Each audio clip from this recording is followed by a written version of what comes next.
Selamat pagi saudari-saudara yang terkasih dalam Kristus Yesus. Marilah kita berangkat menuju hari yang baru, tetapi sebelumnya kita bekali diri dengan firman Tuhan. Mari kita berdoa.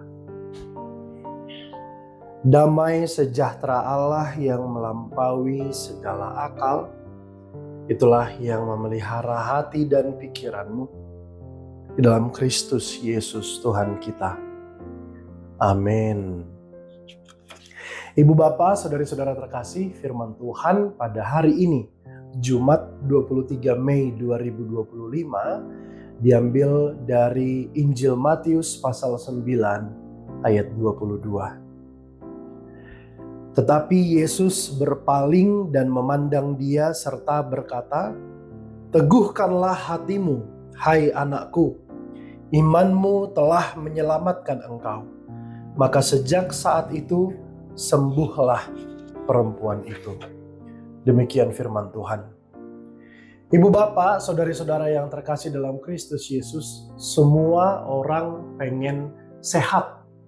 Baik yang sehat, dia pengen makin bugar, makin sehat. Apalagi yang sakit, pasti mendambakan badannya sehat. Ketika orang sehat, memang dia bisa terus produktif. Lalu dia bisa mencoba makanan apapun kesukaannya yang mau dia coba. Dia bisa mengunjungi tempat wisata manapun yang mau dia kunjungi. Dia bisa menikmati hidup bersama rekreasi dengan anggota keluarga dan lain sebagainya. Oleh karena itu, hidup sehat itu impian semua orang. Bikin kita lebih bahagia, bikin kita lebih sukacita. Gak heran jika orang sudah sakit dan dia tekad untuk sembuh, dia akan cari kemanapun dokter yang bisa menyembuhkan penyakitnya. Dia akan bayar berapapun dokter yang bisa menyembuhkan penyakitnya supaya dia jadi sehat. Ibu bapak yang terkasih, firman Tuhan hari ini juga berbicara soal perempuan yang sembuh dari penyakit. Di sini dikatakan penyakit pendarahan selama 12 tahun dan dia sembuh setelah menyentuh jubah Tuhan Yesus. Ceritanya cukup unik karena pada saat yang sama sebenarnya bukan dia yang jadi tujuan utama Tuhan Yesus, bukan untuk menyembuhkan dia.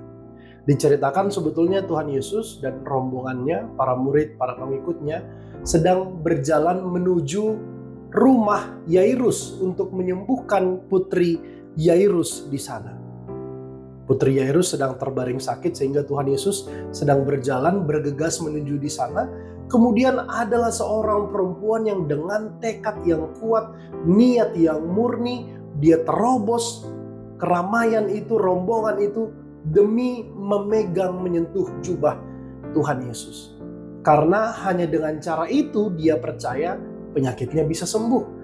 Karena dengan cara itu dia percaya Tuhan Yesus memberi sedikit perhatian kepada dia. Apapun motifnya, saya harus sembuh dan Yesus bisa menyembuhkan saya. Itu yang ada dalam benaknya.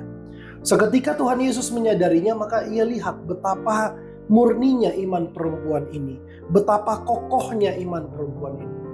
Lalu Yesus menyembuhkan perempuan itu dengan berkata, "Teguhkanlah hatimu, hai anakku, imanmu telah menyelamatkan engkau." Saudari-saudara yang diberkati Tuhan, cerita di atas menginspirasi kita bahwa iman percaya pada Tuhan Yesus, iman yang murni dan tulus jika dibarengi dengan tekad yang kuat untuk sembuh, menghasilkan buah yang baik, membawa hasil yang indah, yaitu kesembuhan dari penyakit. Mukjizat terjadi bagi barang siapa yang percaya pada Yesus. Maka bagi kita yang sehat ataupun bagi kita yang sakit, mintalah kesehatan senantiasa dari Tuhan kita Yesus Kristus yang penuh kuasa, yang menawarkan pemulihan dan kesembuhan. Amin, kita berdoa. Terima kasih ya Tuhan atas firman-Mu.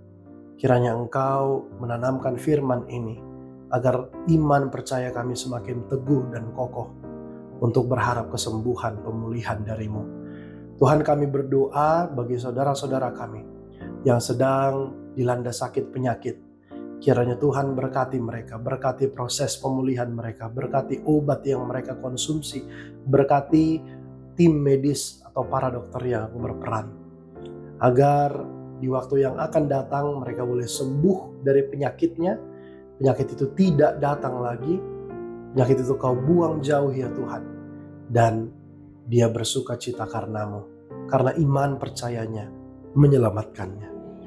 Terima kasih ya Tuhan untuk firman hari ini. Persiapkan, perlengkapi kami menuju hari yang baru. Di dalam Kristus Yesus kami telah berdoa dan mengucap syukur. Amin.